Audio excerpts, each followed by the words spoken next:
Good evening, comrades. Thank you for joining us for a very special session of Why Marx. Really looking forward to this. We're looking at artificial intelligence. There are lots of different types of artificial intelligence, and the first speaker is Rob Gould. We'll look into that.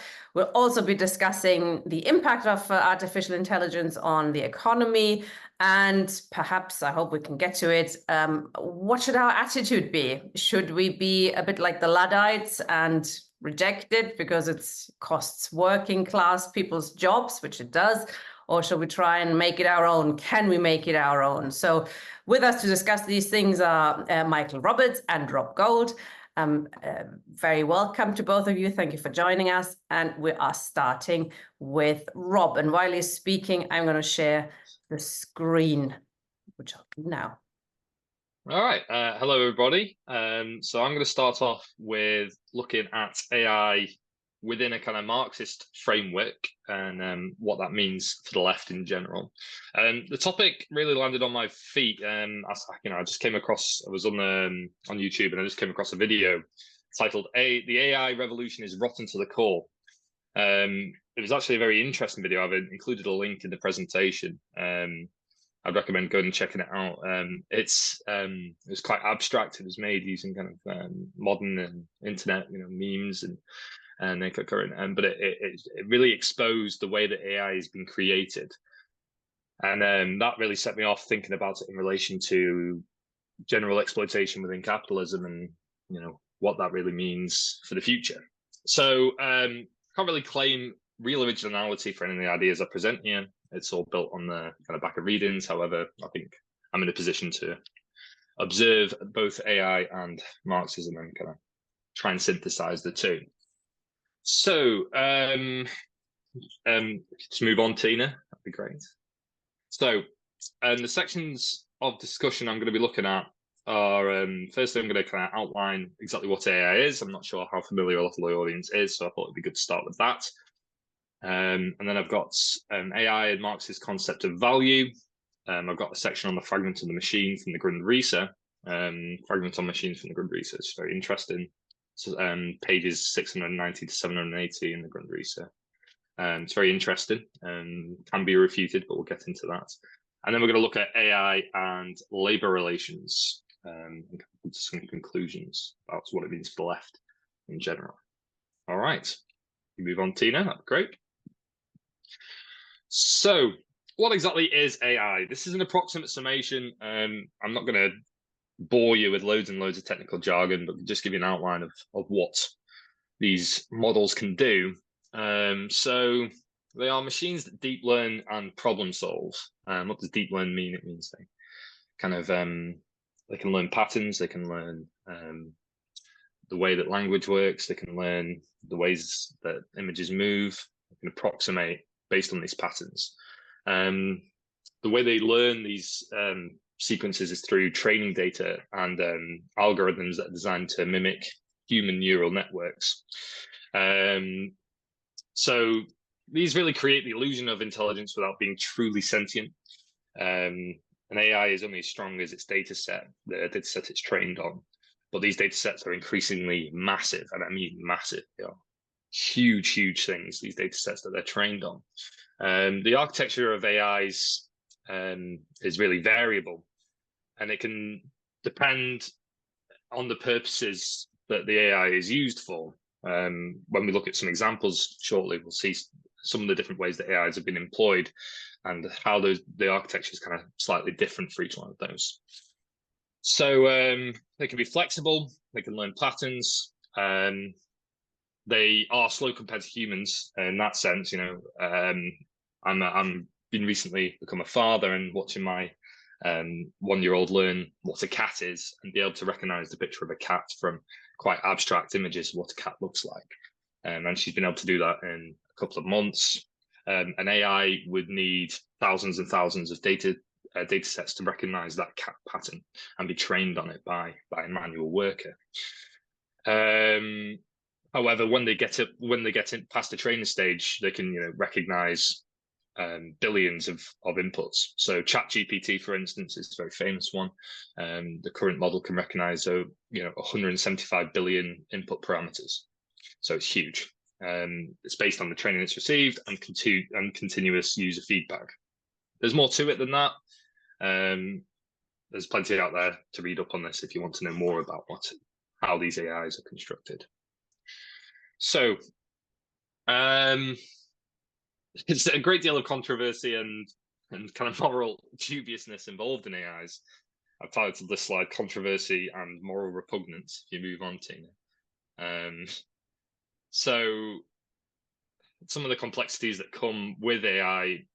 The first one is the environmental impact and the size of AIs. These vast sums of computational power, and they can require up to 100, up to 1 million square feet of land for the data sets to be stored on. They need vast access to electrical supply for air conditioning and for coolants. So they've got huge carbon footprints. The real carbon output of AI models is really unreachable from a consumer point of view. It's locked behind trade secrets. I did try to do some digging into it. I asked ChatGPT, "What's your carbon footprint?" And I can't tell you that. I was like, okay. So there is research out there indicating that it's going to be massive in that regard. Beyond the environmental impact of AIs, you've got shady business practices involved in the creation of the data sets and really exploitative relationships with labor. So these data sets that I mentioned before, they require millions of hours of labor to be able to input the to be able to input the patterns and to kind of go through huge data sets and scrape and what's called do something called scraping, where they say, this is a lamp, this is not a lamp, this is a lamp, this is not a lamp, and these are carried out in kind of piecemeal small-term labor practices, particularly in Bulgaria, in Venezuela, in India, where an individual job could pay as little as $1.77 for 3 hours work. They've got really harsh regulatory guidelines around this, and you could be the workers are threatened with instant dismissal for mistakes.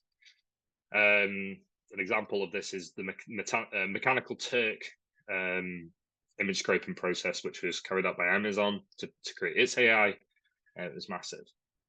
So that's another problem, is it's got incredibly exploitative labor practices in the creation of these AI models.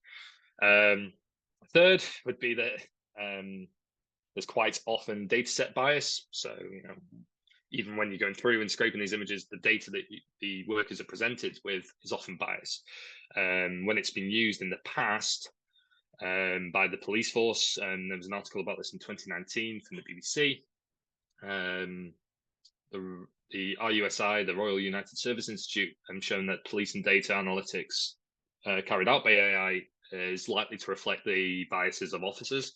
There was another instance where it was tried out by the police force in Michigan, and it started racially profiling people. You get into kind of these grey areas where police forces are using them to try and anticipate crime, so they create the profile of a criminal when there is no crime as of yet, and it's just very, very, very sketchy.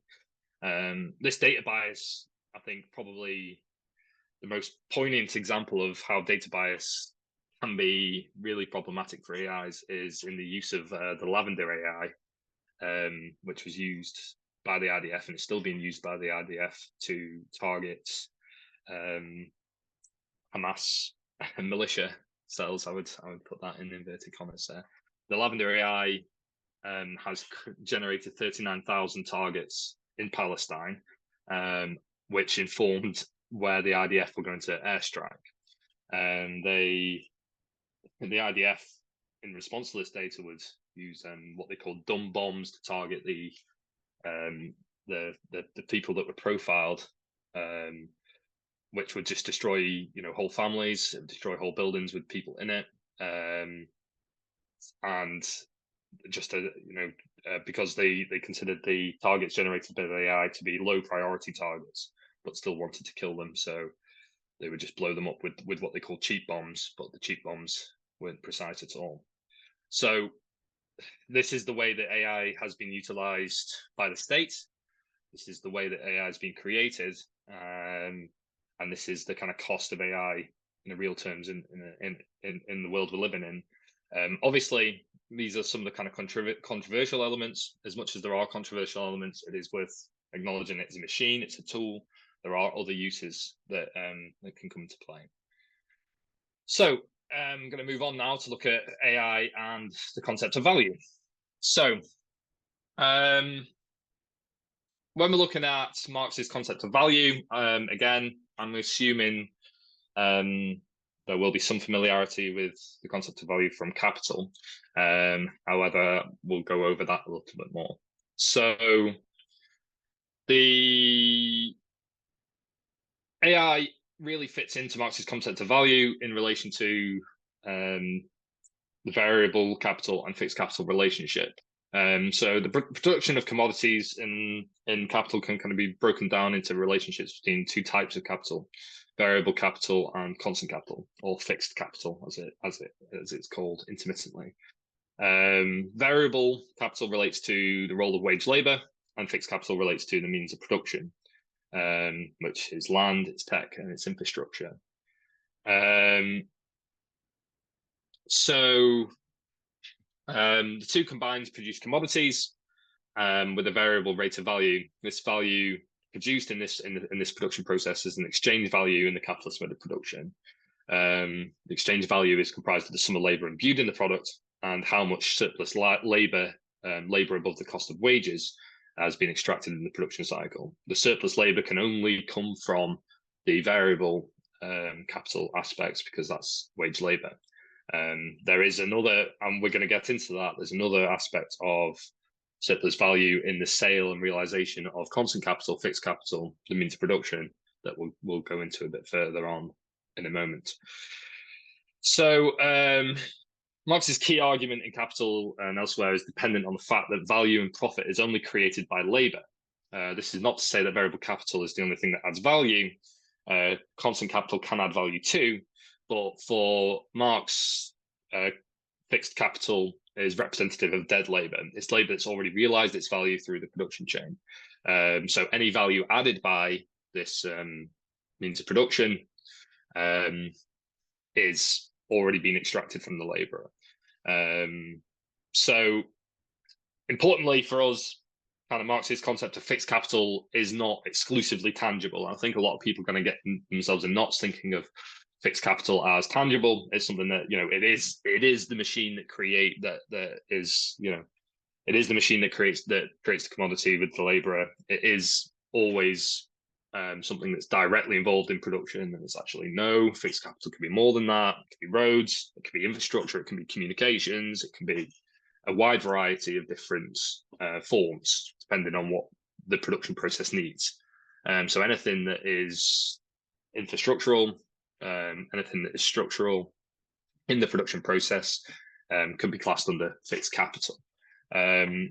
What's also interesting is that when Marx talks about fixed capital, is that he emphasizes in the Grundrisse, in the passage we're going to look at shortly, he emphasizes that fixed capital is only fixed capital as long as it's in the production process. When it's out with the production process, it's another commodity. It has its use values to the consumer, but when it's in the production process, it becomes fixed capital. So I might have completely bodged that. I'm sure there's learned Marxist ears here that are going to be able to correct that if there is any issues there. But I'm hoping you come in the comments. So why is that important in relation to AI is what I'm going to bring it back to. AI clearly kind of fits into the value relation as fixed capital. We have the idea that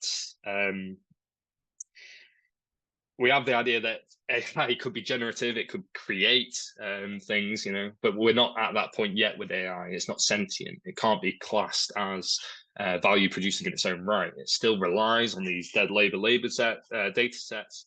It still relies on all these things. So it is a tool that can be used to amplify labor of individuals. That's where AI is. So it really fits with this fixed capital concept.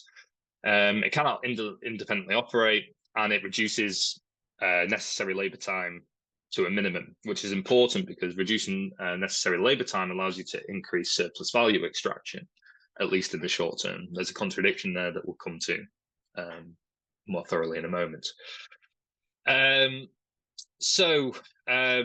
This is particularly relevant in reducing necessary labour time in the 21st century. A lot of businesses are data handling businesses. We've got a lot of services in the Western economies.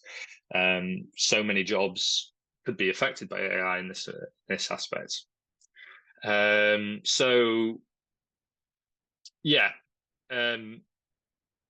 It's made up by hours and hours of exploited labour, and therefore the value added by AI is really representative of the dead labour, the existing labour that's gone on. So moving on, Tina, finally. I'll try and speed up a little bit. I know I've kind of got a lot to get through. So I've got some quotes from the Grundrisse here. The Grundrisse, I think it's worth outlining a little bit more about the text. I'm sure we've referenced it before in the group, but I'll just go over it in case anybody wasn't in previous meetings.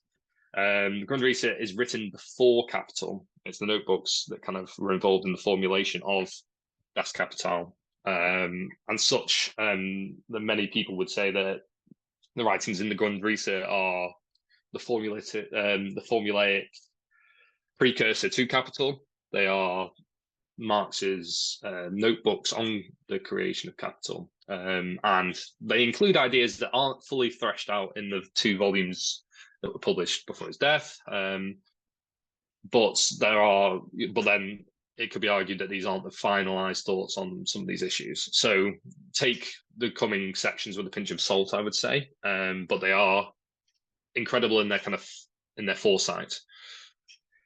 So Marx, when he's writing, he's referencing the machinery of his own day, but already kind of sees the underlying drivers in technological innovation presented by the capitalist mode of production. So we've got quotes here.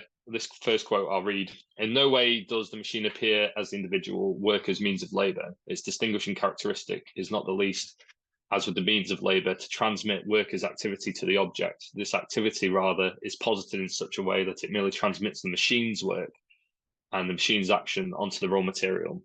The worker supervises it and guards it against interruptions." So here Marx is expanding on the kind of ideas of alienation that you can see consistent with Capital. And again, we can see this directly relating to AI. The AI is working itself. A big theme through this section of the Grundrisse is the idea of the kind of alien intellect of the technology that Marx talked about. Technology from his own day, that this is the genius of that is alien to the worker. The worker does not understand how the machine works, and yet uses this labor, uses this genius in the production process. So it's this alienating factor. It's another step of disassociation from the worker to the means of production, to the production of commodities. So there's another quote: "Development of the means of labour into machinery is not an accidental moment of Capital, but is rather the historical reshaping of the traditional inherited means of labour into a form adequate to Capital." I think this phrase "adequate to Capital" is vital throughout this section. He does refine this a little bit more in Capital. The accumulation of knowledge and of skill of the general productive forces of the social brain is thus absorbed into Capital as opposed to labour, and hence appears as an attribute of Capital, and no more specifically a fixed capital, insofar as it enters into the production process as a means of production proper. So, here he's talking about the way in which society is bent towards capitalist production. The general intellect, the developments in science and in technology are bent towards this relationship between necessary labour time and surplus labour time, and that capital is constantly demanding new innovations in this way from science and technology, which it meets. So Marx highlights here that the use value of fixed capital is dictated by how it can impact the circulation of capital. So I'm kind of backtracking a little bit here, but when the fixed capital is exchanged between capitalists, it is exchanged for a use value that determines its exchange value to a degree. the greater the rate of exploitation of the fixed capital, the greater its value to the capitalist. So, always remember that they're trying to reduce that necessary labor time. So in something like AI is really a kind of pinnacle of this. It really reduces necessary labor to a minimum, and therefore, it has a high value in capitalist productive processes. It's how quickly it can take the material of labor and transform it into a commodity is also important, and the little necessity it needs that. So, it's also related to the circulation aspects of capital. How quickly can it increase turnover time? How quickly can it realize value embedded within commodities? So, individual capitalists who fall behind this technological wave are left behind, or they have to diversify into other areas. So it kind of forces, when a serious change happens in the means of production, all capitalists kind of have to leap forward with it, or risk their extinction. I think this is an important kind of point about competing capitals as well, which changes the impacts that this can have.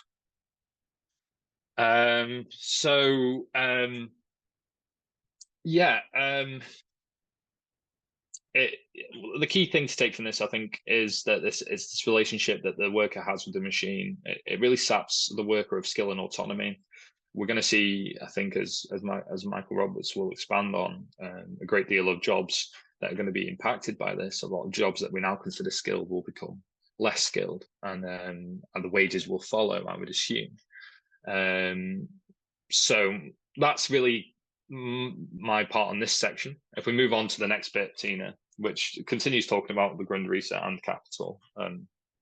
One before that, Tina, AI and labor relations. Here we are. Right. I'll be quick here, as quick as I can anyway. So for Marx, the development of fixed capital holds within it, it's a fundamental contradiction within the capitalist mode of production. It's a contradiction he resolves in capital, but it reduces necessary labor time to a minimum. However, it relies on that necessary labor time to be exploited to create surplus value. There's an element here of, this has the seeds for crises, because it's always reducing necessary labor time, which obviously leaves the worker superfluous, right? It leaves a lot of people in risk of losing jobs, and that has big societal ramifications. So as new developments in the means of production fundamentally alter the production process, commodities once requiring a great deal of labor are suddenly superfluous, and which at first leads to results in staggering gains in productivity, but eventually leads to profit decline as the reality of the necessary labor time kicks in. So as all companies start using AI, it becomes harder to realize that surplus value, and that creates that contradiction. In the Grundrisse, Marx kind of then goes on to say that, this is the conditions by which we can have socialism. This is the conditions by which we can have workers who can input a minimum amount of free time and then maximize a minimum of working time and then maximize the free time. However, there's always this need of capitalism to exploit and to suppress the working individual. David Harvey kind of comes at it from a different angle. He says that while the surplus value extraction is maximized in one aspect and necessary labor time drawn down, new industries, new capitals arise by which different rates of exploitation are reimbursed. So he uses the example of the hospitality sector and the tourism sector, which are very labor intensive and difficult to automate.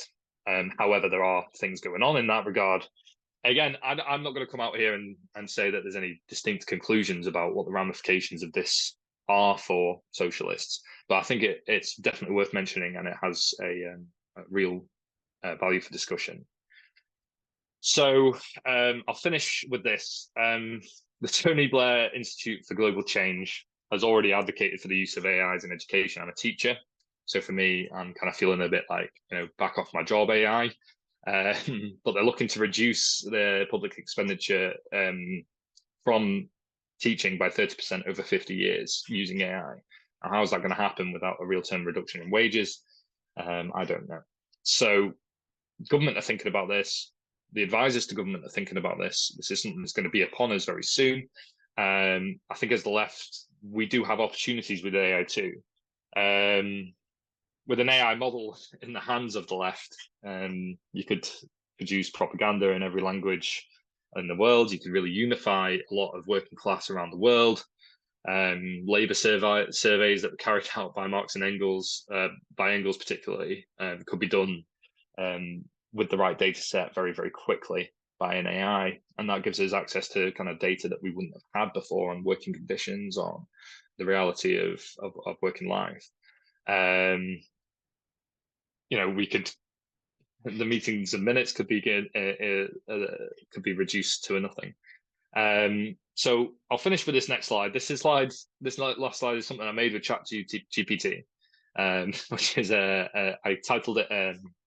I asked ChatGPT to create an advert for communism aimed at Gen Z, and this is what it did. It's actually pretty good. It's not deep, but it also it was created in 30 seconds, which is impressive in itself. Not even 30 seconds, probably about 15. So it shows you some of the things that AI could potentially be used for if it was the right tool. However, could we have access to it? Is it too expensive for the left? Potentially. That's me. I'm going to finish up there. I hope to have some good questions and to have some good debates in the chat afterwards. Thanks. Brilliant. Thank you, Rob. It actually reads like more than one party program of existing lefties, which I presume it's what it does, isn't it? It takes what exists already and repackages it. Very interesting opening. Thank you very much, comrade. Michael, over to you. Well, I can't deliver a 30-second manifesto like ChatGPT did, so I'll take a little longer to discuss how I see artificial intelligence, AI, acting upon the world economy and therefore on the working class in particular. To do that, I shall now do my little sharing of the screen to get the right things right, make sure I get the right one. And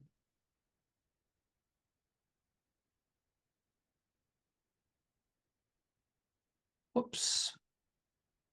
Right, so everybody can see that, I hope. So artificial intelligence, a way out for capitalism in crisis, ?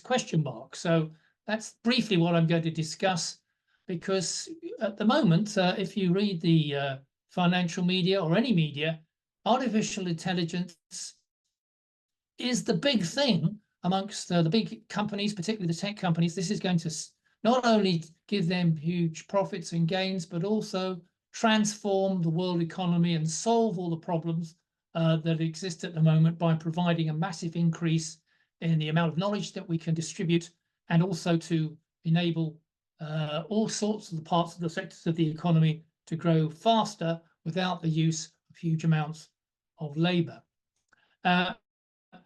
And just to give an example, Goldman Sachs, who kicked off to being most excited about AI, Goldman Sachs, the investment bank, the biggest or perhaps the most notorious investment bank, reckoned that if AI technology lives up to its promise, it could do the work of up to 300 million full-time workers across the major economies if it's introduced and automates their jobs out of existence. Graph on the right shows you how that percentage of increase take place over a period of time towards it. So that lawyers, administrative staff are at the greatest risk, and also people like me, economists, would be made redundant.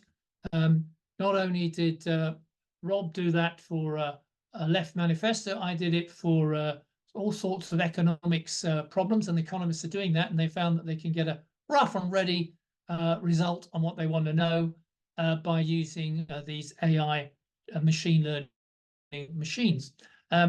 They calculate, Goldman Sachs, 2/3 of jobs in the US and Europe are now exposed to some degree of AI automation, and based on the data on the task typically performed in thousands of occupations. So the first thing to say is that the purpose of AI, as far as those who control it and are producing it, is to reduce the amount of human labor that they would have to use in order to deliver their products or their services into the market. And they see this as a tremendous development, that basically AI, which, as Rob has explained, is really a machine, a form of fixed capital, and all these versions of it would replace human labor, the variable capital that he was talking about, to the tune, according to Goldman Sachs, of up to 300 million full-time workers across the major economies. And as a result of that, Goldman Sachs says that these AI systems, such as ChatGPT, would spark a productivity boom across the major economies across the world and add raise annual global GDP by 7% over a decade. So instead of, if you like to think of this way, the total output of the world is at 100 at the beginning of the decade. At the end of the decade, say it's 120. It's gone up 20% in 10 years. Goldman Sachs, well, it won't be up 20%. It'll be up 27% because of the results of AI. And that makes, they would consider a big difference to the possibility of producing more in the same period of time with even less workers. And if investment in AI continues to grow at the same pace as we saw in software investment in the 1990s, then AI investment alone could produce and approach 1% of GDP on its own by the end of this decade, just the investment in this particular new form of machine learning. Is it overhyped? Well, a lot of people think it is. Elliott Management, which is a rather sinister hedge fund, analyzes things rather skeptically, thinks that AI's ability to seriously boost productivity is overhyped, with many applications nearly not ready yet. Many of the uses for AI are never going to be cost efficient. They're never going to actually work.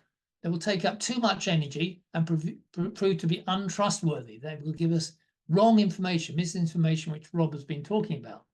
These are just a few real uses, it said. It will come down to just summarizing notes of meetings, generating reports, and helping with community coding. Well, is that all it's going to do? If so, it's not really going to meet the targets of productivity boom that the Goldman Sachs claims. Another more serious, I would think, economist Darren Esemoglu, Turkish leftish economist, who says that productivity effects of the AI over the next 10 years will be relatively modest. The highest gain he forecasts will just be a total of 0.6% rise in productivity, and that would be on an annual basis. So if productivity is growing by 2%, which is more or less what it is in the US, a bit less in Europe, then AI over 10 years might raise that to 2.6%. So it would add a bit more to productivity, but not a dramatic change that would really dramatically change the level of output and therefore increase the ability of the economies to grow at a faster rate with what we now have, falling population. So he thinks that the boost to GDP, for example, in the US would only be about 1% in total, depending on what happens over the next period.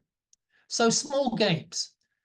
Moreover, AI, by replacing labor in more productive knowledge investment intensive sectors, could actually fall not only in employment shares of those sectors and force down productivity growth. Let me explain. The graph on the right says that, say AI concentrates in already knowledge-intensive markets, services, communications, and so on, and these are listed down here, and that actually produces increased productivity there, but reduces the labor force. And the other areas therefore take a hit as a result of this process. So it can actually lower productivity if it's concentrated in just a few areas. Now, as I've just said, global growth is what is going to be affected by AI, but by how much?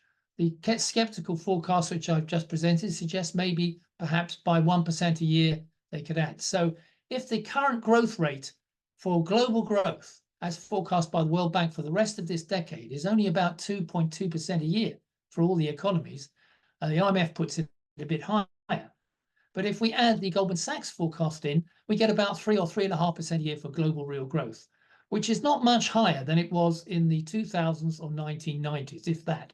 So, and that doesn't account, a lot of this doesn't account for population growth, which is declining. So they would have to grow faster if there was output per person to increase at that level. So overall, we could say, yes, AI could lead by reduction in jobs, by increasing the output per hour per worker as a result of using these machines.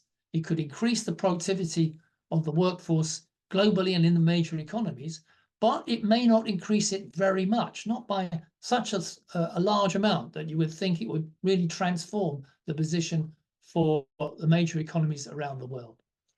And there are big disadvantages, partially mentioned by Rob. First of all, AI is sucking up energy. A consultancy forecast, for example, that US electricity demand will grow by nearly 5% over the next 5 years, nearly doubling its previous projection for electricity demand. And that's because data centers being used to develop these and train these AI products are going to be adding up to something like 10% of power demand by the end of this decade, more than double current levels.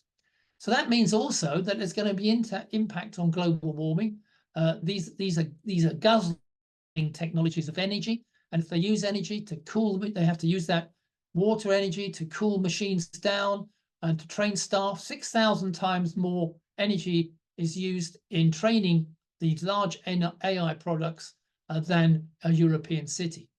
Furthermore, many minerals, rare minerals, lithium, cobalt, and others, which are used in batteries, are also crucial for data centers, which are involved in the process of AI infrastructure and training.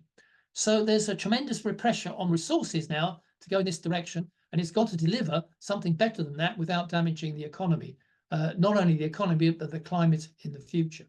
There are huge rising costs for artificial intelligence. Infrastructure needed for large-scale AI is significant. The sort of computer systems needed to run AI for cancer drug research, for example, would require between 2,000 and 3,000 of the latest computer chips.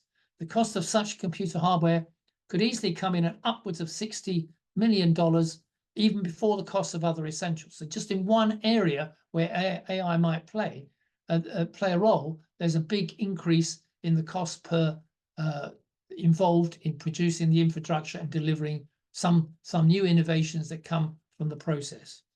And that brings me to the question of, as in a way that Rob has mentioned, AI for profit, which is what the big companies, the tech companies, are hoping for, and AI for social need.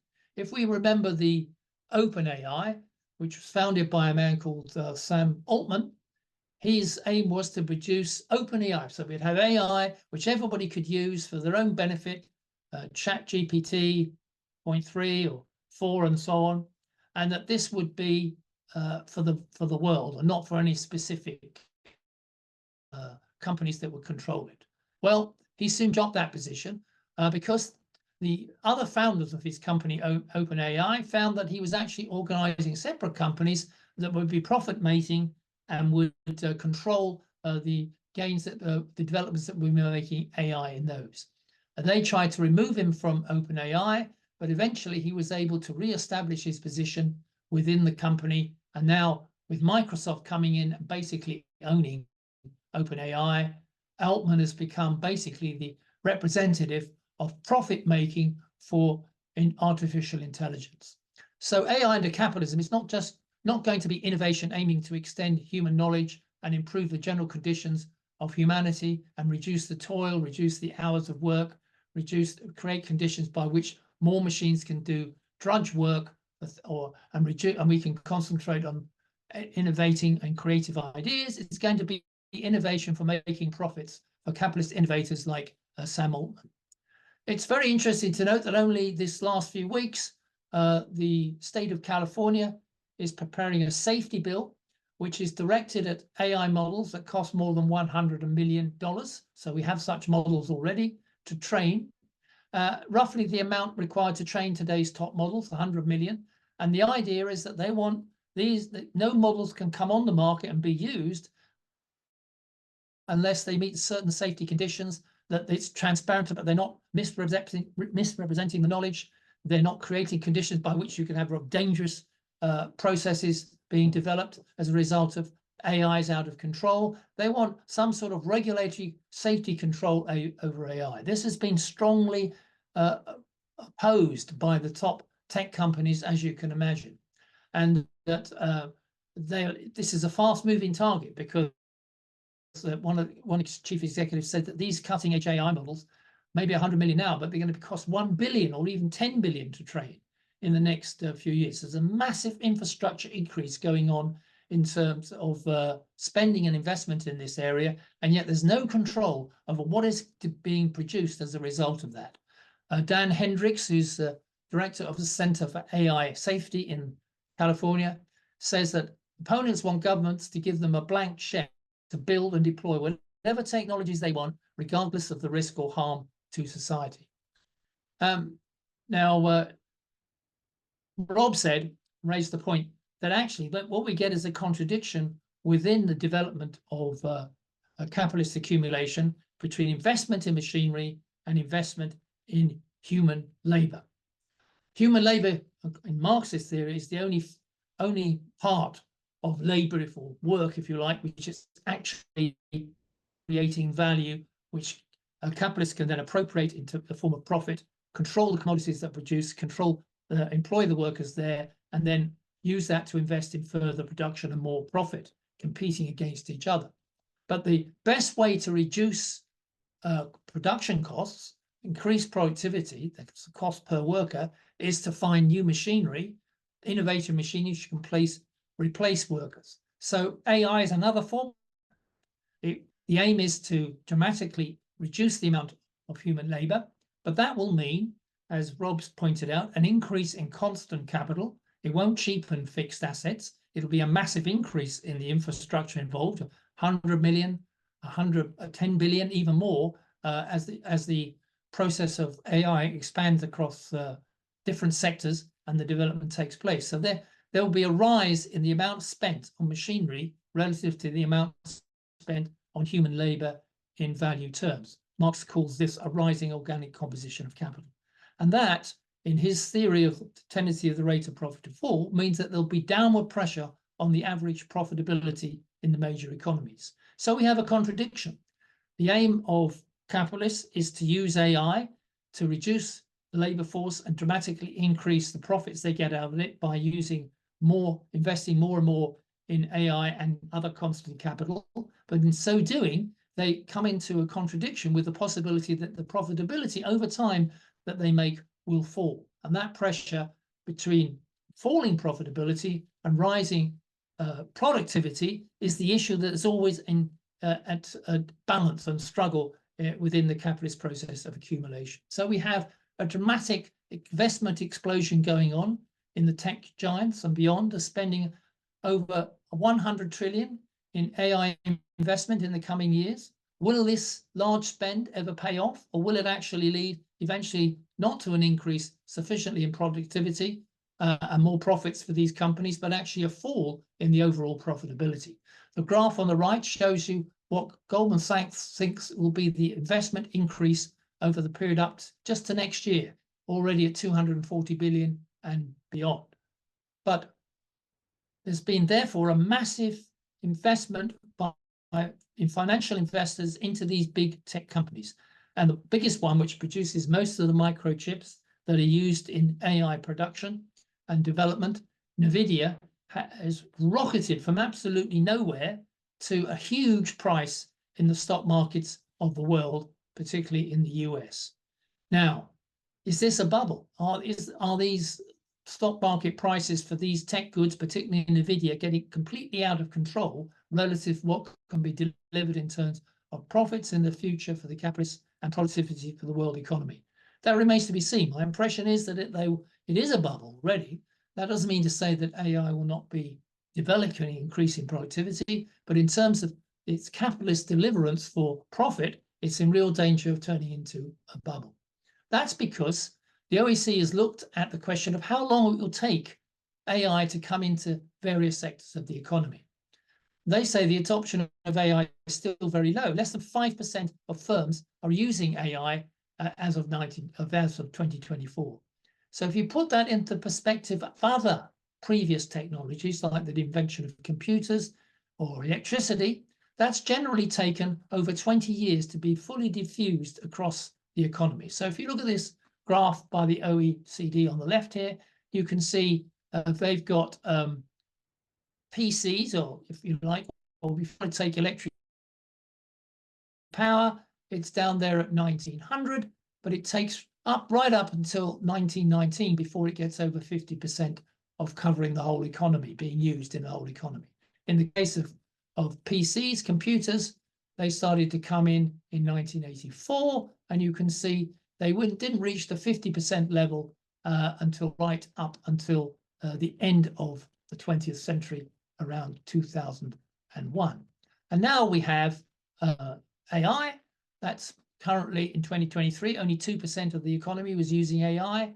In 2024, it's still under 5%, less than 5%.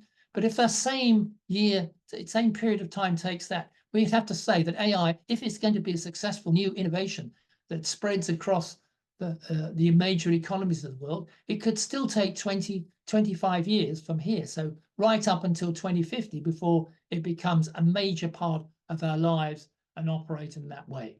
And yet the huge investment being put in by capitalist companies now, and the stock market prices rocketing, clearly is way above the likelihood of introducing these technologies over the period of time that will really have an effect on productivity in our lives. And so there's a risk that we will see a collapse financially of those companies and investors who are in AI, and a consolidation of the remaining ones, and a long period ahead before we can see any real serious macroeconomic gains.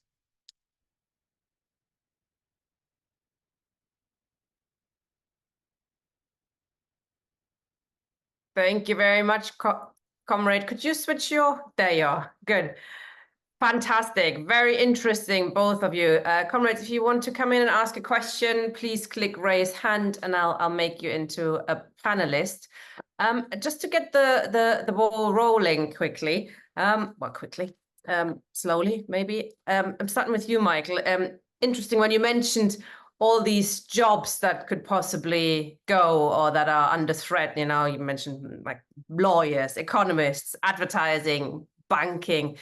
I mean, these are all kind of jobs that, you know, under socialism, under communism, we would want to get rid of, aren't they? These are all sort of jobs that are, no offense, you know, but they're not really doing much for humanity, are they? You know, if we're thinking of a society where we live in order to live, you know, and to love and to experience freedom, etc. These are jobs that would wither away.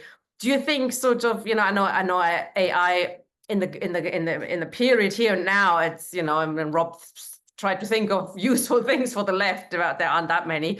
But, you know, in the future, do you think for our purposes, AI could actually play a useful role if, you know, the production of it isn't so destructive for the planet that, you know, we'll even get there?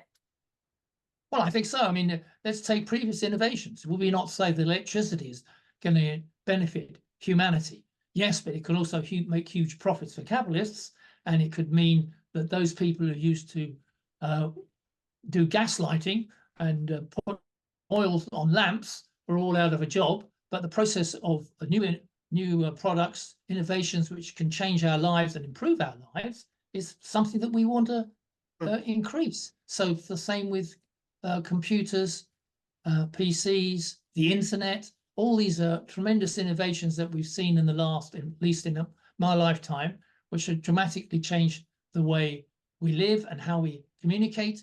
We're sitting on this Zoom, this YouTube now, and we're doing exactly, enabling us to discuss these issues way more easily than we would have done, say, 25 years ago or so, or certainly 50 years ago.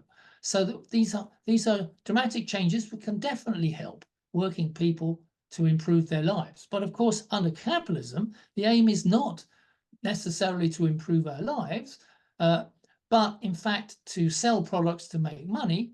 And it's not necessarily aimed at reducing our hours of toil, and it's not necessarily aimed at getting rid of completely useless jobs like people working in the armed forces or economists or marketing people. All these are jobs which no longer really necessary in a society where we're actually trying to develop social need. We need jobs, and we need innovations, and we need the use of AI in helping us with our health, with education, with communications, with transport. All these, AI can play a role in doing those things, but the control of AI is not in our hands. The control of AI is in the hands of the likes of Sam Altman and other profit seekers and the big international tech companies. And they're not necessarily interested in producing AI for social need. On the contrary, they're interested in developing it in order to sell for a profit in all sorts of areas, whether they're under control or not by the serious dangers, the negative dangers that can arise from these new machines. We know if you build a motor car, it sounds some use, but it can kill people.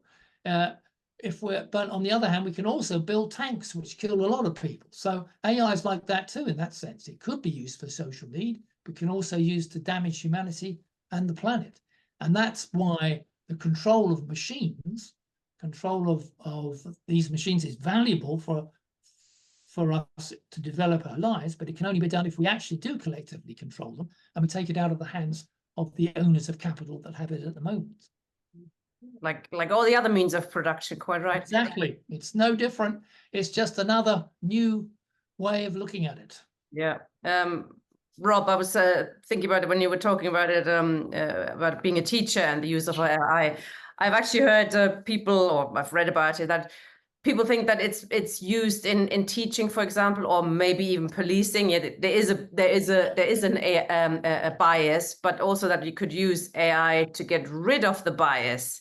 You know, that the AI checks on people who have, who do racial profiling, etc. And in teaching, do you think it has that possibility? And what do you think about the sort of should we? The Hollywood strike, as somebody put in the chat, was about stopping AI as well, isn't it? I mean, should we try? Can we even succeed in trying to stop it? What do you think, Rob? I think fundamentally is we are still looking at AI in quite an early iteration. I think there's a lot of tweaking, there's a lot of work that's going to go on into changing these programs, these algorithms, into developing them to try and remove those aspects, to try and get rid of the bias from data sets. Of course, you've got the problem of bias, is that can we ever really be unbiased? Is objectivity possible? I don't think it is in data. And I've looked at a lot of it. As a teacher, I definitely don't think it is possible to get rid of bias. I mean, like, don't get me wrong, for a teacher, there's a tremendous amount of value in an AI. If I had an AI that would mark my work, if I had an AI that would help me plan lessons, that would allow me to differentiate for different learners, that would be a fantastic time save. But, the real term concerns with that is that it's a de-skilling of the role. It's that alienation that Marx is talking about that I think is the real problem with AI. It takes you away from the craft of the labor. And it's, as Mike kind of points out, I do think that it's going into areas that are, a creative luxury for humanity. It's not taking the jobs of the dull jobs. They're using it for content creation. I think you can. I don't know. I don't think we should be Luddites about it. I think we have to kind of roll with the times to a degree. But we have to accept that there's probably going to be some change on the back of it. But I do think as well, Michael has a good point about, is it a golden calf? Is it something that is nothing? Is it going to? And even if it is something that is nothing, that's potentially exciting as well. That's a potential for crisis there, though, when everybody sinks money into AI and then they lose it because it's actually not worth what it's built on. But we have to remember we're still relatively early on in its development. It could change entirely. Where crises are not necessarily leading to the working class being in a better position afterwards. When you can have crises that can't be exploited by the working class. Ian.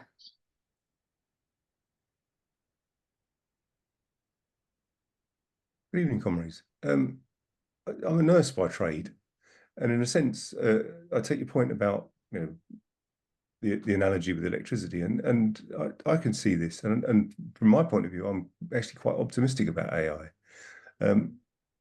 If I did a postdoctoral research assistantship on the history of ultrasound.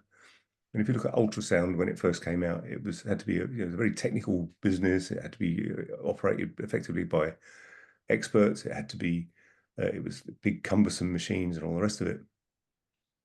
And I've looked at the effect of it on the professions,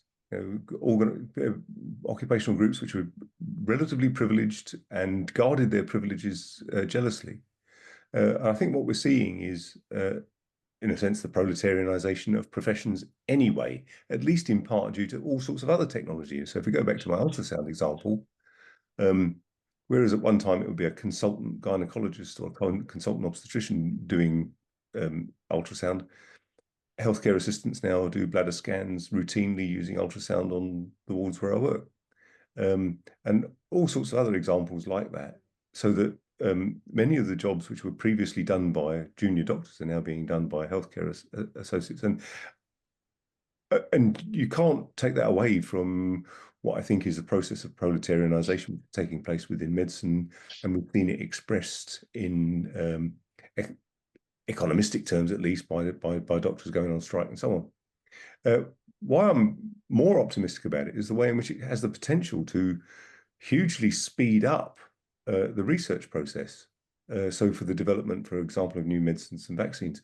Of course, what that means is that'll be in the hands of big pharma. That'll be in the hands of the bourgeoisie, effectively.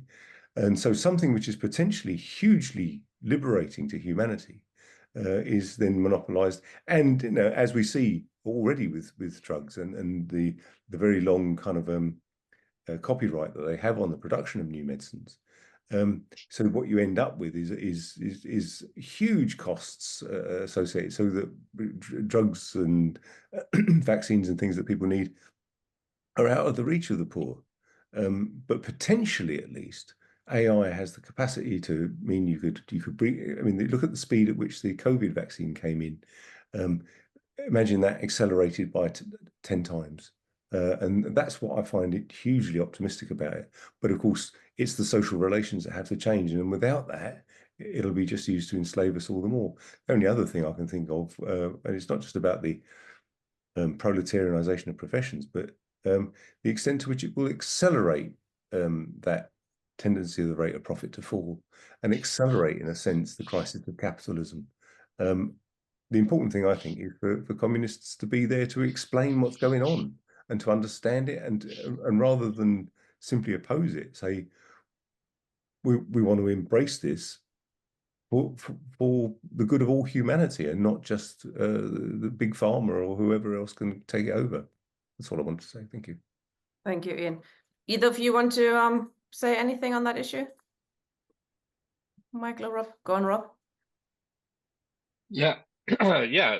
I think that was really well put, Ian. I think you have to really, you're right, kind of about the proletariatization. I can't even say it today.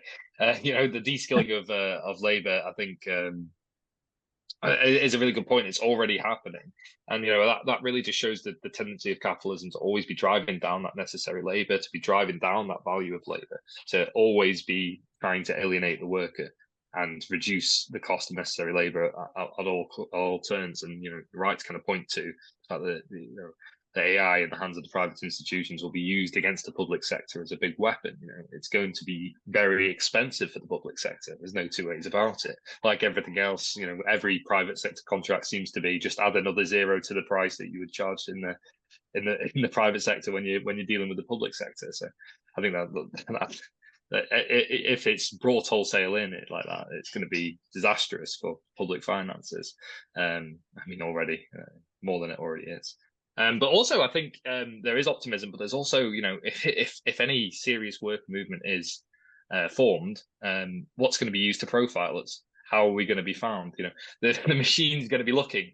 It's going to be looking through your history on social media. It's going to be looking through every time you ticked consensual cookies box, and it's going to be finding anybody who's a potential threat to the system. So, in the hands of the state, it's a very powerful tool of oppression as well.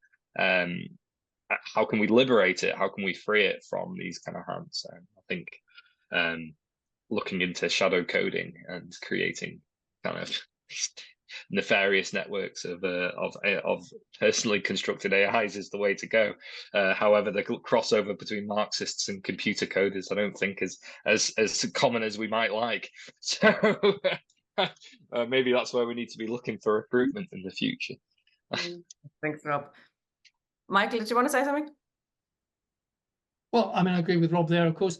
I was just thinking, what as Ian was talking there, that you've got a situation here where it's very similar to what we've seen with the internet, for example, a huge expansion, which has created conditions for capitalism to really expand their industries using the web, using the internet connections, and for the military to operate all their weaponry that they're bombing various parts of the world at the moment using that. So it has a good and a bad side to it, as you can see. And in the case of working class people, we can communicate much better with social media. We can organize action in the streets within minutes through the internet and so on. On the other hand, as Rob just pointed out, the deep state has got us all tabbed, and no doubt this has all been recorded somewhere in some AI learning machine already for anybody who requires it in the security services. So it works both ways. And I think that what Ian said is also true, that it works both ways. It's a tremendous opportunity to expand, innovate, and use the productivity of labour force much more effectively to develop, reduce the work and toil of people. On the other hand, it can also be used not only to enslave people, but to operate in areas which are totally unnecessary and only could damage the planet. So the whole thing is up for grabs, just like it is with any other innovation that we've had over the last 150 years. There's nothing new in that sense. Perhaps the new part of it is that this is speeding up everything so much more dramatically. The internet has speeded up things. PCs speeded up things. Electricity speeded up things. Railways speeded up things. But now we're at the other end of the pace, where things are done in seconds and maybe even in milliseconds as we go forward to transform that. But one of the questions I noticed on chat, perhaps we could discuss, is what we mean by intelligence here, and what we mean by artificial. Rob developed it to some extent, but I think it's worth discussing. Are we moving with this form of machine learning to a level of intelligence which matches or surpasses human intelligence and replaces human intelligence? I know what my view is, but I'll leave it open for discussion if people want to think about it. You have to answer it later, though, okay? Yeah. I would like to hear it. Ken. Right, many thanks, Michael and Rob. The question I wanted to ask related to the use or development of AI globally. Is there any evidence that a group of people or countries or individuals are trying to use AI to help what we call the less developed countries? Is it an initiative that's confined mainly to the industrialized world, if you like, America, Europe, China, Russia, or is there, I mean, is anybody thinking of establishing a foundation, for example, to make sure that the benefits of AI go to the less developed countries and aren't simply there for the greater enrichment of countries that already have more than enough wealth for their needs? So I'd just be interested to know if there are any such developments in existence or in the offing or thought about. Thank you. Anybody know of you two? I don't. Rob probably knows better than me. I don't know. Well, I don't know about any kind of philanthropy, going on with AI, and is there any attempt to use these as structures? But I do know that they're being used as bases of exploitation for the production of these data sets. Like I said in the start of my talk, in Brazil, in Venezuela, in Bulgaria, in countries that are less economically developed, these are the places where big tech goes to farm piecemeal workers to get people to do things for below any standard of labor that we would recognize in this part of the world. So I don't think it's got a particularly good relationship with that. Over time, you might see it becoming more normalized to use AIs to assess the economic viability of a particular industry in a certain country, to use data sets to create a prime economic directive for different parts of the world. But I would say that at the moment we're still behind on that. They're still waiting for it to work in Western economies, I think, before rolling it out wholesale elsewhere. Thank you. Okay. Michael touched on the question by Peter. So Peter, do you want to come in now, Peter Kennedy, to ask the question? And you had other comments on there as well. Hi there. Hi. Yeah, I haven't really done much, in the way of thinking too much about AI, except the popular discourse. When you look at media and journals, and it's crept into the popular imagination, which is one reason why we're discussing it as Marxists.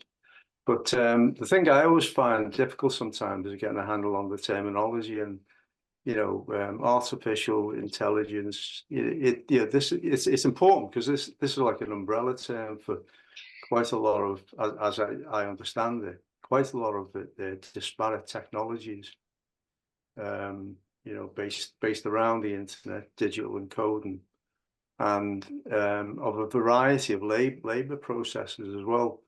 And so when great things are claimed of something, it's always a good idea to kind of like define it.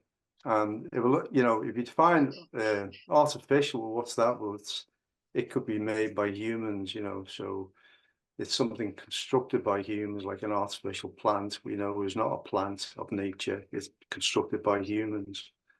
And then is that intelligence? Well, or is it just the knowledge that is used to construct that artificial plant, or the coding that's involved?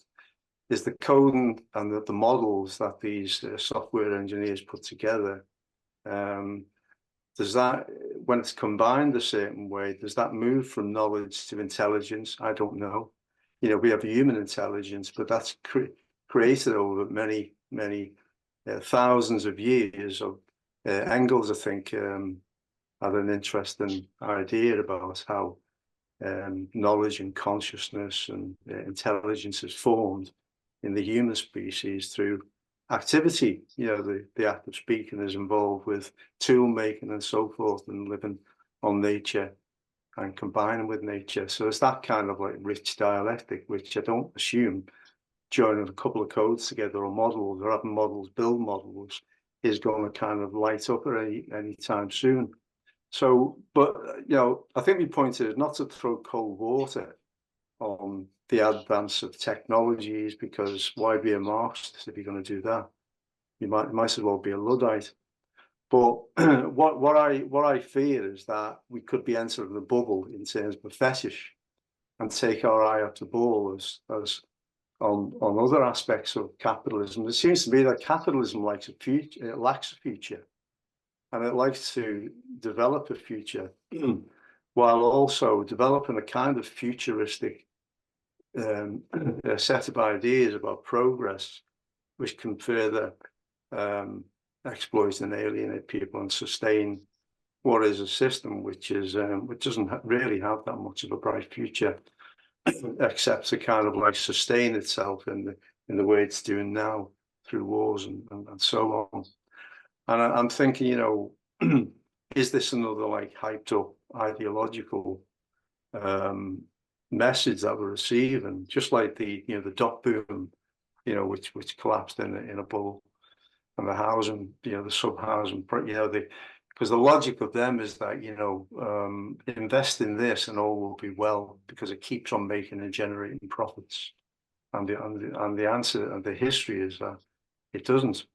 Well, on the other hand, the history also shows that it can be, the fetish can work to kind of bring labor under control with these ideas about, in this case, AI. We see the role of the big play that was made in the 50s and 60s about automation. What automation was going to do and what it wasn't going to do. And that in a way made labor more compliant, in a way, it made trade unions more compliant about the inevitability of change and not to stand in its way, and with the effects on exploitation that had, So I suppose I'm asking the question, We know it's fixed capital. We know it speeds things up. But as Mike said, it's hardly integrated into the capitalist system yet. Only 5% of top leading companies are bothering to have a go at it. And so, is this a myth that would, a puppy were being sold? I don't know. Yeah. Interesting questions. Thanks, Peter. Who wants to reply first? Well, I was thinking, well, Rob, no, you go first, Rob. Okay. I'm trying to keep a. Nice. Okay, I'll go first then. But you have to come in, Michael, in a minute.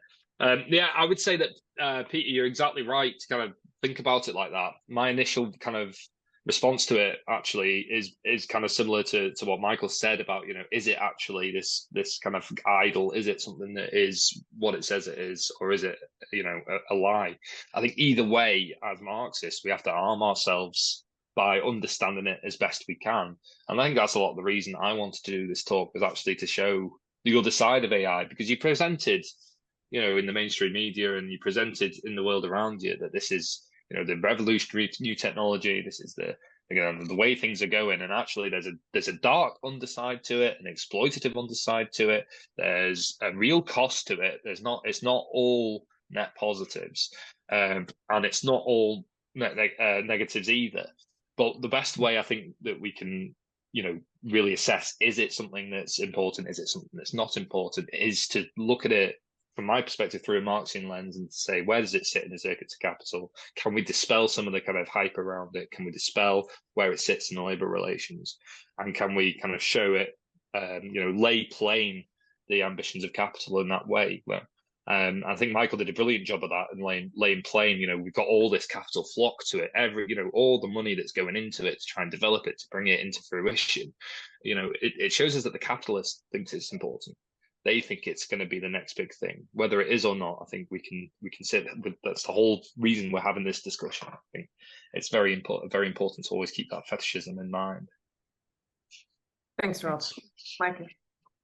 I just stand on the question of artificial intelligence. I think Peter asked the question, artificial in what sense? Well, I think Rob could correct me, that artificial here means basically machine intelligence. It's saying this is not human intelligence. This is artificial, it's machine intelligence. We're training machines with as much data as we can pump into them to use this to come up with answers to all sorts of questions, and possibly solve problems which human beings haven't solved now, because they have such a pile of information and data, and they can turn that data over and digest it and produce something that so much more quickly than a human brain can do. That, I think, is probably true. But what is different, it seems to me, is that when we go to the second half of AI, is it intelligence? Is it intelligence in the sense of human intelligence? In my view, it's not, because I think human intelligence is partly what Peter said. It's a product of activity. It's a dialectical process where human intelligence takes the existing knowledge that it has of the world and looks into the future, or looks into a different possibility, a hunch, an imagination, a creative change, which it would then apply and produce a new form of knowledge. It processes knowledge into something new, something that hadn't existed before. I like the example of Einstein, who basically comes up with thought processes, and he comes up with a hunch, if you like, or a hypothesis about what actually does work, what could happen, and then it's tested and empirically, in his case, in most of his theories, is empirically confirmed. But a machine, in my view, will not do that. A machine will not take the creative leap dialectically to something new. What it will do is reassemble, regurgitate all the existing knowledge, produce it much more quickly, and perhaps solve many problems that human beings can't do, whether it's in medicine, whether it's in communications, whether it's in teaching, all those sorts of things. But it's not going to come up with new and creative ideas which don't exist at the moment. Is my view, human intelligence is the only form, because humans think dialectically, because we're organic beings in a social world that think dialectically. We're not machines. Very good. Marion, please. Yeah, I think this is a really important discussion tonight.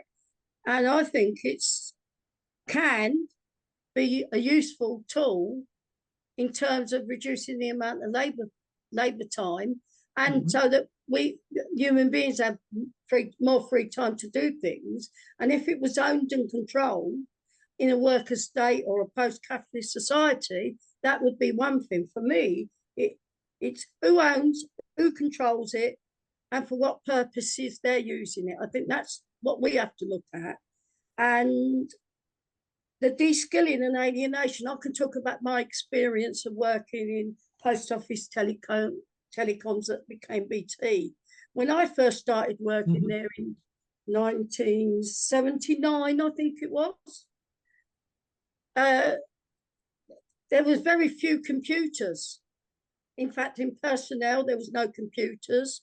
I worked in personnel, and then there was the introduction of computers. I then worked in sales, and then when I first worked in sales, there were no computers. You had to write voice notes and carbon copies of that to go to 10 or 12 different departments that would get a telephone connected. But then everything speeded up, and then instead of having sales, they then combined it with billing. Then they combined it with so many others, which reduced the number of people working in that industry. Now, before the union became the Communication Workers Union, when it was the National Communications Union, i.e. telecoms and the engineers and the clerical, we realised, the broad lefties realised that there would be a lot of jobs. So we developed a programme calling for the shorter working week, longer holidays, a whole programme to try and maximise the number of people we could keep in work. So these are the kind of things we have to look at. But it can be a thing that, if it's utilised properly, could be a great use to humankind and human beings. But who owns, who controls, and in whose interest what they're doing, and what you program into it as well. Because, somebody's got to program it, well, what are they putting in? Because if you put rubbish in, rubbish is going to come out. So all these kind of questions, but the key thing for me is we have to start thinking about alienation is a big thing as well, but the de-skilling. So what kind of demands do we come up with so that we can try and alleviate some of that? But it also needs to be a part of our struggle for fighting for socialism and an alternative society, because technology will be used. But I think there is a danger of it being a bubble at the moment as well, with the amount of money that's going into it. That could happen. But I think, the key thing is we have to have an open mind and recognise it's technology and how we can utilise it to improve the lives of human beings. Not just to make a profit for the capitalists or whatever, but how we can utilise it and what we fight for as part of our programme. Yeah, thank you, Marion. I'm going to bring Anthony in, and then Rob and Michael can sum up. Thank you. Can you hear me? Yes, we can. I think we can't underestimate the generalised crisis of world capitalism. I generally agree with Peter Kennedy that capitalism in the dire crisis is not just about ideological rule. That Daniel Graham, when he wrote Fashion and Big Business, that's one aspect of the crisis of rule, but it's a crisis of profitability, and it's been a dying system since 1914, the First World War. The working states were established because they couldn't serve under capitalism anymore. Stalin I was forced to carry out in the Third World War. Castro was separate for Stalin had to do the same, in the Sandwich with the same reason, except for Germany and Kosovo. The rest haven't gone back to capitalism. That's another debate I'll talk about another time. But the transitional program minded and the militant tendency of all the centrist weakness played a bad role. Michael Roberts might know more than I do. Phil Holt would tell her, he died in the last 2 or 3 years, worked with Marion in the union to work out the ball after the whole series of demands. because what the transitional program does, it starts from the need of the crisis of private ownership and for a socialist program. But this artificial intelligence, I've talked what I said at the beginning about the financial crisis. There's the biggest financial crisis coming in capitalism. I mean, all the speakers have talked about it today and all the indications of it. But what we need to do, we also need a program for the middle class who's going to be effective, like Michael said, because we can't allow them to be totally pauperized. We got to fight for a working class struggle for power, but you also have to have a demands to have elements of small business in the workers stay in transition, and then to defeat big capital. Because if you don't do that, there'll be a move to the right, and there's big dangers of that happening as well, because of the right wing despair. But I think the rise of the communism among the youth, which the RCP reflects partly, and that they've gone ultra left in a lot of respect, affects the move for a new society. It's going to come out of these new crises. But there's going to be, I mean, it could be bigger than 2008. All these companies, the mass could go down and everything. But in all the imperialist countries, so I don't think the masses are going to put up with much more. But we need a world communist economy. I'll finish on these remarks. I mean, Russia and the Chinese blocks are moving through the brick. Turkish imperialism shouldn't be in there, but they're now taking on the imperialist powers. I mean, that's very important. And Russia's threatening a nuclear war in the last couple of days if they get those long-range missiles to hold down the Russia, and you get an RT rumble. The capitalists are watching, but they don't want the masses watching, and that's getting dangerous. Then you got the environmental crisis, so you got an explosive cop clock. But they could engineer a boom if they wanted to. After the Second World War, major massive destruction of the productive forces. But don't be surprised. I mean, if there's an upheaval, they feel threatened. I mean, the other thing we could talk about, they don't want the young people going on social media, coming across communist and Trotskyist ideas. They want the maximization of the profits without any democracy, and that's very important to point those things out. But it's like bear speech of those. I'm not harming the heart. I've had a bear for a few weeks, so I'm more stable. I'll leave it there now. That's all I wanted, basically. Thanks, comrade. Thank you. So, Rob and Michael, perhaps you could sum up a little bit what we've learned from this session and bring it to a conclusion. Rob, why don't you go first? Okay, so what have we learned from the session? I think there's a lot of good points made. Michael, I really must commend your data. Excellent, kind of really good to have the statistics kind of behind, combined with the kind of what I had prepared, and it kind of like actually brought it together in a really nice synthesis of, you know. I put the slides onto the chat, by the way. If people search the chat, they can find them. Brilliant. So, you know, having the kind of cold data behind some of the kind of theoretical positions, I think is really, really useful. So where are we with AI? I think we've pretty much summed it up. I think, you know, we've got a few questions that we need to answer. You know, is it going to be the next big thing? Is it going to transform the labor market? Is it going to be the next means of production wholesale? Or is it, you know, going to flop, and there's going to be fallout and economic losses on a vast scale by a lot of rich people? And, you know, there's no doubt about it that the state will be paying for that in one way or another. And how will that impact on class struggle, if that is the case? I would say that we're still in that debate. I wouldn't say that debate is any way resolved. I think we'll have to watch and see kind of what is happening, but do it with open eyes. I would say, look at what AI is, look what it's being used for, look at how it's created. There's a lot of exploitation here that sums up capitalism in the 21st century and the circuits of capital in the 21st century. And you know, we can really use this as a hook to hang on the exploitative nature of the system that we're in. And you know, hopefully that will help people come to our cause. That will help us to understand AI. It will help us to be ready for what AI becomes. Thank you very much, Rob. Michael. What I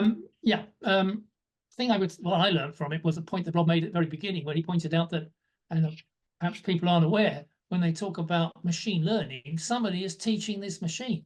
And there are hundreds of thousands of workers across the world feeding stuff to these various artificial intelligence language learning machines in order to then regurgitate this information and speed it up to deliver it to solve various problems. So already it has a sizable section of if you like, a semi-tech workforce working generally globally at very low levels of income and for long hours to make these things work and get them to improve. So that's the first thing to remember, that it isn't on its own. It's not doing its own thing on its own. Human beings are still heavily involved in this, and they're being heavily exploited by the companies that are organizing them to do it. And that brings you to the other half. Will it produce at the end of the day a society where we work less hours, where we have more time to be more creative? As a result, machines doing lots of things which at the moment human beings have to do, whether it's drudgery and manual toil, but even in the levels of mental labor that people are involved in, to make calculations, to make diagnoses, as one comrade mentioned in the medical field. Will a lot of things be able just taken by these machines, these learning machines, and will do that more effectively and accurately, which is still up to debate, for that, and therefore allow us to have more hours of not leisure, but things that we can do more creatively in society? Well, the answer is, under capitalism, no. What will happen is that a lot of people will lose their jobs.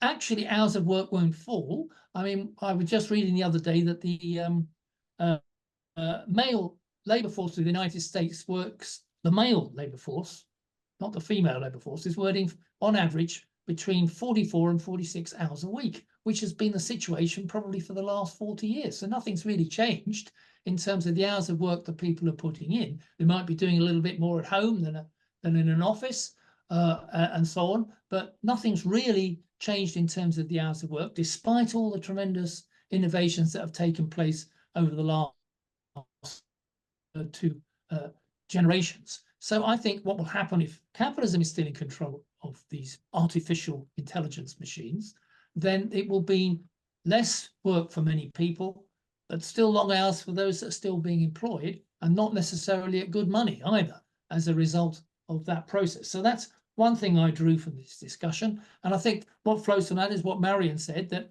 it depends on who has control, social control with these machines, all innovations, all the processes of capitalist production. If working people have control through democratic planning, then we're in a position to guide all those uses in the right directions for social need and away from private profit, and also in the directions of reducing toil rather than increasing it at low levels of wages. It's an issue which is the basic contradiction in capitalist production anyway. So AI is no different from that. Perhaps the new thing about AI is the second part of that word, intelligence. Is it creating a whole new level of intelligence that we hadn't had before, which will remove a lot of the process or even replace humanity? I think it will remove a lot of processes, but it won't replace humanity in terms of human intelligence. Will there be a crash or will there be a boom as a result of this? I think there possibly could be both.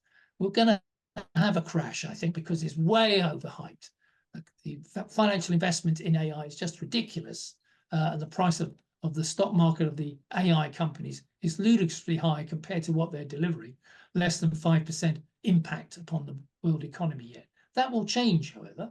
So like the dot-com boom, bust, we had the bust, but then the internet did play a role in society. So we'll probably see a development of this helping towards raising the productivity of the world economy, but maybe not the world, only the most important major economies. And the global south will not really benefit from this very much, except to be used as the main labor force for making these machines learn. Absolutely, as often happens within capitalism. Thank you very much, both of you. Fantastic session. That was really good. Thank you, Rob, for suggesting it. It was your your proposal that made us think about it. Absolutely fantastic session. We'll get the slides to comrades who couldn't be here and put the video out as soon as possible. Comrades, next week, I'm pleased to say we're starting a new sub-series on imperialism, led by Ian Spencer and Matthew Jones, and in a period of raising tensions and imperialism going through yet another war being on the agenda. It's really important that we understand what's going on and how we can oppose it. So thank you very much, comrades, and we'll see you next week. Good night.